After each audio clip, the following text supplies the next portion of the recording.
प्रतिष्ठित The Honorable President of India, राष्ट्रपति, Rashtrapati Bhavan, president state, new Delhi, Delhi. The Honorable Chief Justice, Supreme Court of India, Tilak Bar, Nandi House, New Delhi, Delhi.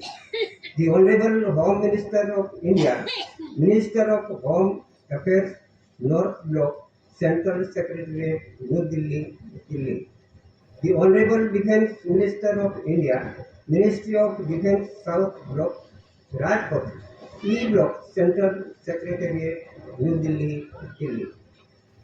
The Honorable Minister of India, Road Transport and Highways Transport Bhavan 1, Parliament Street, New Delhi, Delhi. The Honorable Rail Minister of India, 256A, Resna Road, Rajput area, Central Secretariat, New Delhi, Delhi. The Honorable Minister of India, Ministry of Environment, Forest and Climate Change, Indira Paryavan Bhavan, Jorbagh road new Delhi Delhi. હવે આ દિલ્હી કક્ષાએ 7 જણ મોકલાયું છે અને ગુજરાત કક્ષાએ છે એ રાજક્યાલ રાજભવન ગુજરાત રાજ્ય Gandhinagar. Number 2 chief justice high court of Gujarat Sola road Ahmedabad Gujarat રાજ્ય ગાંધીનગર. 3 ગૃહમંત્રી કાર્યાલય स्वर्णिम संकुल 2/1 सरदार भवन सचिवालय गुजरात राज्य गांधीनगर. नंबर 4 वन एवं पर्यावरण मंत्री principal chief conservator of forest Gujarat राज्य आर्यना भवन गांधीनगर. नंबर 5 ऊर्जा मंत्री गुजरात राज्य गांधीनगर. नंबर 6 पुलिस महानिदेशक पुलिस भवन गुजरात राज्य गांधीनगर सेक्टर 18. नंबर 7 वाहन व्यवहार कमिश्नर कचेरी ब्लॉक नंबर 6 दूसरामाला डॉक्टर जीवराज मेहता भवन जूना सचिवालय गुजरात राज्य गांधीनगर. હવે કલેક્ટર કક્ષાએ કલેક્ટર જિલ્લા કક્ષાએ કલેક્ટર તાપી ગુજરાત રાજ્ય, session and district court Tapi Gujarat રાજ્ય, પોલીસ મહાનિદેશક તાપી ગુજરાત રાજ્ય, પોલીસ અધિક્ષક તાપી ગુજરાત રાજ્ય, નાયબ વન વિભાગ તાપી ગુજરાત રાજ્ય, જીબી તાપી ગુજરાત રાજ્ય.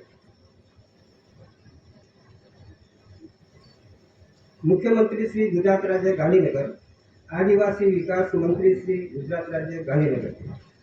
હવે તાલુકા કક્ષાએ RTO Tapi deputy conservator of forest Vyara, range forest officer Vyara, mamlatdar કચેરી વ્યારા, નાયબ કલેક્ટરની કચેરી વ્યારા જિલ્લા તાપી, डिस्ट्रिक्ट कोर्ट तापी व्यारा,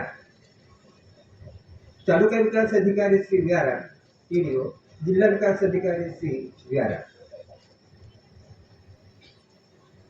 सिविल कोर्ट व्यारा जिला तापी, डीजीवीसीएल डोलवंड तालुका डोलवंड जिला तापी, सिविल कोर्ट डोलवंड तालुका डोलवंड जिला तापी, तालुका पंचायत डोलवंड जिला तापी, मामलतदार श्री कचेरी डोलवंड जिला तापी, पुलिस स्टेशन अमलदार डोलवंड पोलीस स्टेशन जिला तापी. હવે ગ્રામ્ય કક્ષાએ સરપંચ શ્રી ગ્રામ પંચાયત કસવાવ તાલુકા વ્યારા જિલ્લા તાપી, તલાટી કમ મંત્રી શ્રી કસવાવ, સરપંચ શ્રી ગ્રામ પંચાયત જયસિંહપુરા તાલુકા વ્યારા જિલ્લા તાપી, સરપંચ શ્રી ગ્રામ પંચાયત ઉમરકચ્છ તાલુકા ડોલવંડ જિલ્લા તાપી, સરપંચ શ્રી ગ્રામ પંચાયત ઘેરિયાવાવ તાલુકા વ્યારા જિલ્લા તાપી, તલાટી કમ મંત્રી ગ્રામ પંચાયત ઘેરિયાવાવ તાલુકા વ્યારા જિલ્લા તાપી, सरपंच श्री बेरतीत जूथ ग्राम पंचायत तालुका डोलवंड जिला तापी, तलाटी कम मंत्री श्री जूथ ग्राम पंचायत बेरतीत तालुका डोलवंड जिला तापी. आटला जणने આપણે આમંત્રણ પાઠવ્યું. હવે એમાંથી જેમને ટાઈમ હશે, ફુરસત હશે તે આવશે. હવે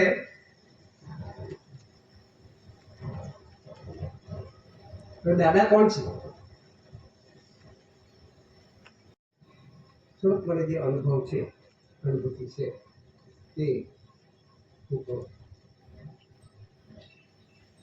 લગભગ 15-16 વર્ષ અગાઉ મારા ઘરે મારા પિતાશ્રીનું અવસાન થયું.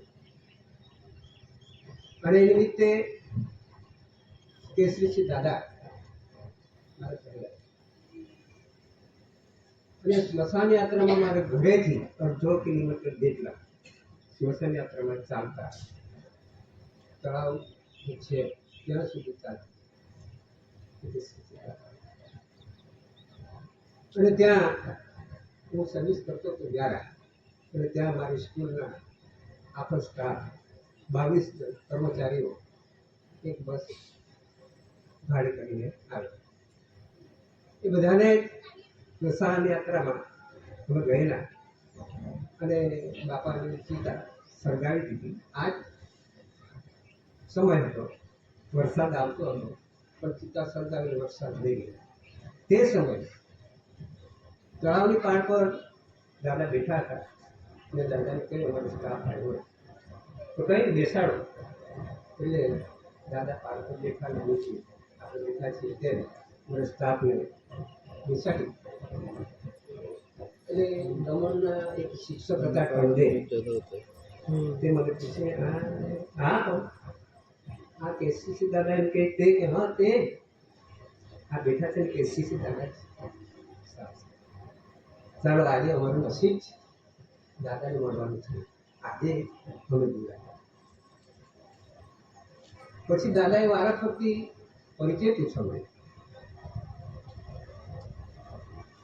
પહેલા જ નંબર લાવી ગયો પેલા ટંડે સાહેબ હરીશભાઈ ટંડે.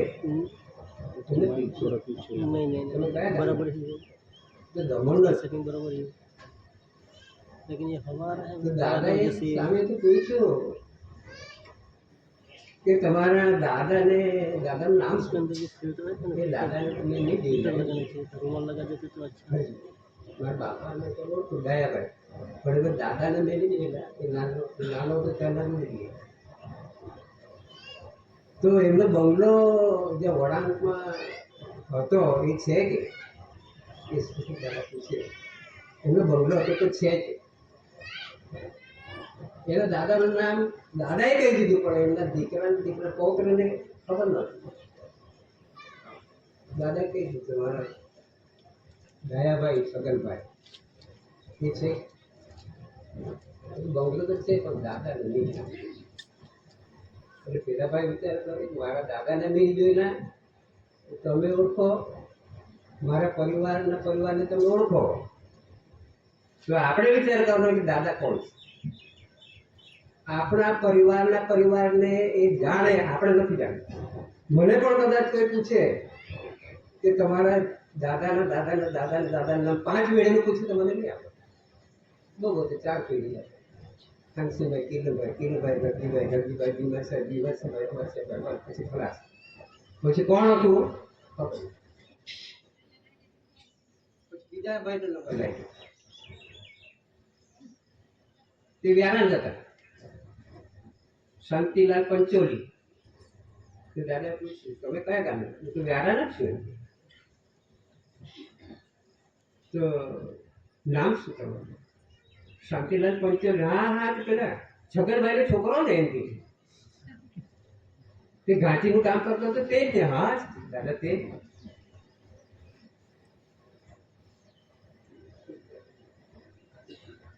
હા તે ઘાણી છે કેમ પૂછે? ના દાદા તો બધું કાઢી મૂક્યું. ઘાણી તો નથી. તો છગનભાઈ છે જ. છગનભાઈ તો મરી દાદા એ મરી ગયેલા. તો એમને પણ લાગ્યું કે આ દાદા મારા દાદાને ઓળખે, બાપાને ઓળખે, મેં તો તમને આજે જોયા તો તમે બધાને ઓળખો. પછી ત્રીજા ભાઈનો નંબર લાગ્યો. તમે કયા ગામના? ભાઈ ઊભા છે. દાદા હું તો સાંભળી ગયું. શું નામ? વસંતભાઈ કંથારિયા. હા સાંભળી ને. તે તમારા બાપાને નામ એ તો મને નહીં ખબર. તો દાદાએ કહ્યું તમે કામરેજના છો? માયાવંશી હરિજન. તો તમારી હરિજન ઇંગ્લેન્ડમાં લાઇબ્રેરી ચાલે છે જોયેલી છે તમે? લંડનમાં જોઈ જ નથી લંડન. તો દાદા એમની લાઇબ્રેરી લંડનમાં ચાલે તે એમને પરિચય આપ્યો કે તમે લંડનમાં તમારી લાઇબ્રેરી તમે નથી જોઈ, મેં જોઈ, અને એનું સાહિત્ય તો મારે ત્યાંથી જાય. લંડનમાં જે લાઇબ્રેરી ચાલે અને તેનું સાહિત્ય મારા ઘરેથી જાય છે એમ કહી દાદા.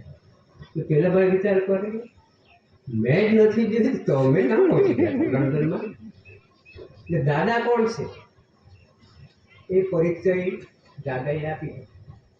આપણે ઓળખવાની જરૂર છે દાદા કોણ છે. એટલે બધા વિચાર કરવા માંડ્યા આજે આપણું નસીબ. હા હા તે આપણે કેશરી દાદા એટલે કોઈ પેલા પૈસાનો હિસાબ બતાવે છે તે ને. હા તે 1 થી 100 સુધીના પૈસા ગણીને બતાવે છે. આ રૂપિયો એને તો ખબર નહીં કયો રૂપિયો તો કયા પૈસાનો હિસાબ બતાવે છે તે ને. હા તે એટલે મારે કેવું બહાર છે કે દાદા કોણ છે તે ઓળખવાની જરૂર છે. એટલે અમારા સ્ટાફવાળાએ તે દિવસે નામ સાંભળીને દાદાને જોયા અને પછી કે આપણું આજે નસીબ હતું કે શ્રી દાદાને આજે આપણે જોયા. એટલે આપણે પણ દાદાને ઓળખવાની જરૂર છે. દાદા સર્વવ્યાપી છે. દાદાએ મને કહેલું, ખાનસિંહ હું શરીરથી તમારી સાથે હોઉં કે ન હોઉં હંમેશા તમારી સાથે છું, હંમેશા તમારી સાથે. એટલે દાદા બધે જ છે, આપણી સાથે છે, સર્વેની સાથે છે. બસ આટલું કહ્યું રજા લઉં છું. સ્વકર્તા પિતૃ કે જય.